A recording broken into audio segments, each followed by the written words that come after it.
Bismillahirrahmanirrahim. Assalamualaikum warahmatullahi wabarakatuh. Selamat siang. Perkenalkan, saya Wahyuni dari MTSN 2 Kota Pekanbaru, seorang guru IPA. Di sini saya akan mencoba mempresentasikan hasil tugas saya dalam diklat Samisanov yang ke-19 mengenai pembuatan LKPD digital. LKPD digital yang saya buat ini sesuai dengan perintah, dibuatnya di live worksheet. Inilah hasilnya. Pada kesempatan ini materi dari LKPD yang saya buat itu mengenai listrik statis. Inilah LKPD yang dibuat untuk siswa. Di sini saya akan mencoba menjelaskan mengenai cara mengisi dari LKPD ini. Materi dan LKS IPA kelas 9 semester 2 mengenai listrik statis. Siswa bisa mengklik nama di sini. Misalnya namanya Yuni kelas 9. Ya.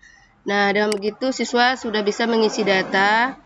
Nah, di sini ada KD, ada tujuan, ada pengertian listrik statis. Nah, listrik statis, mengenai listrik statis dan muatan listrik. Nah, di sini ada beberapa materi mengenai listrik statis. Listrik statis ini berupa muatan listrik, ada muatan neutron, ada muatan proton, ada muatan nukleus, ada muatan elektron. Ya, listrik statis ini sebenarnya adalah perpindahan dari elektron. Benda menjadi bermuatan karena muatan negatifnya dipindahkan dari satu benda ke benda lain. Kemudian jika suatu benda itu kelebihan elektron, maka dia akan bermuatan negatif.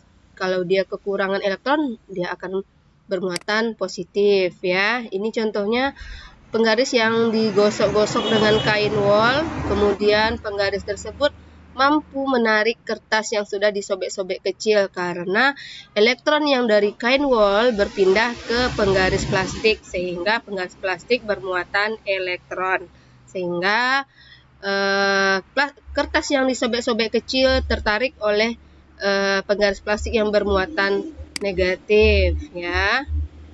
Nah, di sini ada hukum kolom. Hukum kolom yang mengatakan bahwa jika dua benda yang bermuatan saling didekatkan, maka akan terjadi interaksi antar muatan listrik pada kedua benda.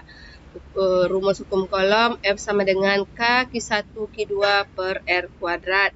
Dan disinilah keterangannya. Kemudian kita tarik lagi ke bawah. Ini ada contoh link YouTube. Nah, di sini Ananda bisa menyimak dan mencermati video dari link YouTube berikut. Nah, silakan Anda klik di kolom di bawah ini. Nah, diklik di sini.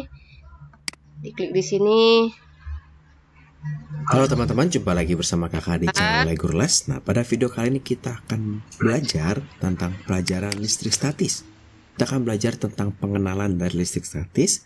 Nanti kita akan belajar juga tentang elektroskop dan juga bagaimana fenomena listrik statis dalam kehidupan kita sehari-hari. Sebelumnya jangan lupa untuk subscribe channel Guru Les, tombol di sebelah kanan bawah, juga link di sebelah kanan atas. Anda Ibu bisa menyaksikan sampai akhirnya sampai di menit 26:46 detik. Oke, kita stop dulu, kita lanjut ke kegiatan kedua. Kegiatan kedua itu ada soal yang mengisi isian. Jawablah pertanyaan dari gambar di bawah ini di kolom yang sudah disediakan. Nah, ini ada muatan listrik. Ada satu benda yang bermuatan negatif, benda ini juga bermuatan negatif. Jika benda yang bermuatan negatif didekatkan dengan benda bermuatan negatif, maka benda itu akan tarik menarik. Akan tolak menolak. Akan tolak menolak. Yang soal selanjutnya, Jika ada benda yang bermuatan negatif didekatkan dengan benda yang bermuatan positif, maka benda itu akan tolak menolak. Kita ketik aja di kotak ini. Kemudian, jika ada benda yang positif didekatkan dengan benda yang bermuatan positif, maka benda itu akan positif dengan positif, berarti dia tolak menolak. Maaf, ini tarik menarik. Tarik menarik. Oke. Kita lihat lagi jawabannya sudah betul apa? Negatif dengan negatif, tolak menolak. Positif dengan negatif, tarik menarik. Tarik menarik. Positif dengan positif, tolak menolak. Kemudian tugas berikutnya ada kegiatan 3 di dalam LKS ini, soal multiple choice atau soal objektif. Di sini 2 buah benda bermuatan listrik masing-masing 20 kolom dan 40 kolom berada pada jarak 30 cm. Berapa Newton gaya tolak menolak antara 2 muatan tersebut?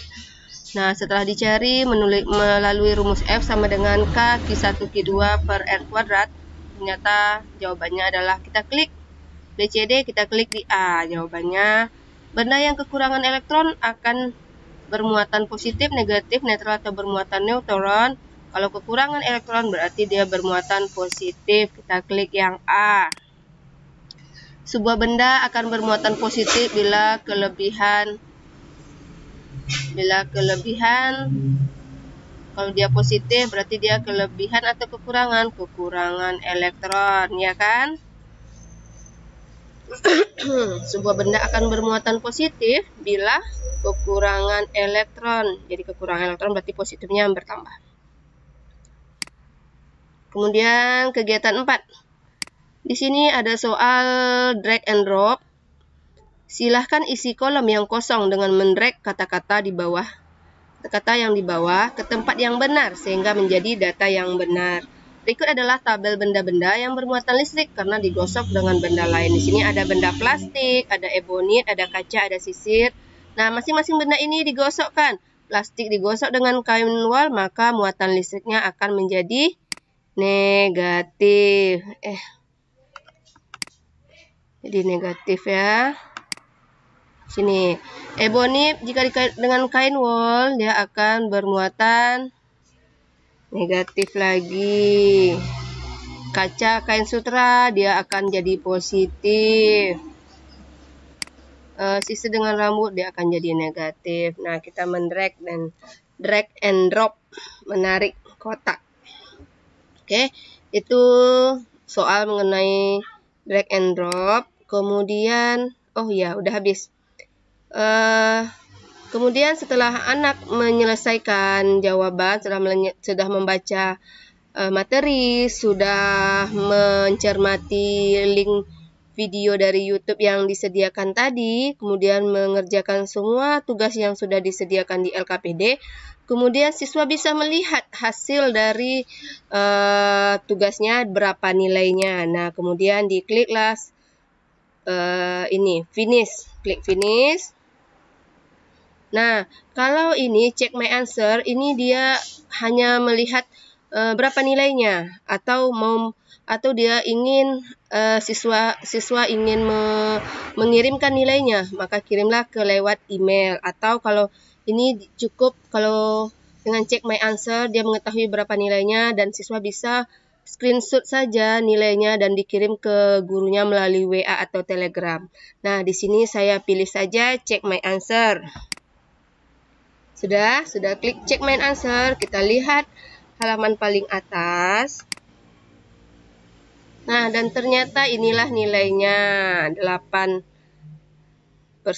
nilainya. Ternyata ada salahnya 2 tadi. Begitulah cara menggunakan LKPD atau LKS IPA kelas 9 semester 2. Terima kasih.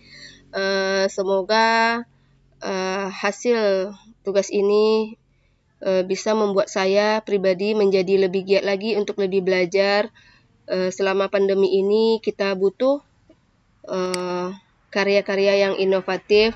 Saya sangat berterima kasih kepada Sami Sanof karena sudah mengadakan pelatihan yang digital seperti ini. Akhir kata, saya ucapkan terima kasih.